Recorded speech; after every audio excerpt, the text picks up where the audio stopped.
করছি আজকের বিজয় দিবস যার জন্য আমাদের স্বাধীনতার মহানায়ক, স্বাধীনতার ঘোষক শহীদ প্রেসিডেন্ট জিয়াউর রহমানকে প্রার্থনা করি দেশনেত্রী, আমাদের মা, আমাদের পুরো জাতির অভিভাবক সেই খালেদা জিয়া যাতে সুস্থ হয়, সুস্থ হয়ে যাতে দেখতে পায় বিএনপি আবার ক্ষমতা এসেছে, তারেক রহমান প্রধানমন্ত্রী হয়েছে।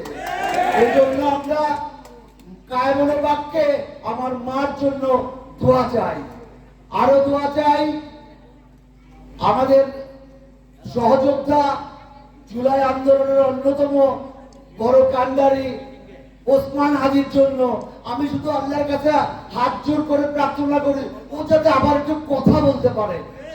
যেহেতু আমি ডাক্তার, ব্রেইনের কোন অংশে গিয়েছে আমরা স্পেসিফিক জানি না, যদি অন্যান্য কিছুর বিনিময়ে হলে ওর ব্রেইনটা ঠিক থাকে, ব্রেইনটা চালু থাকে, আর যদি মুখের কথাটা ঠিক থাকে তাইলেই কিন্তু বাঙালি ধন্য হবে, বাংলাদেশ ধন্য হবে।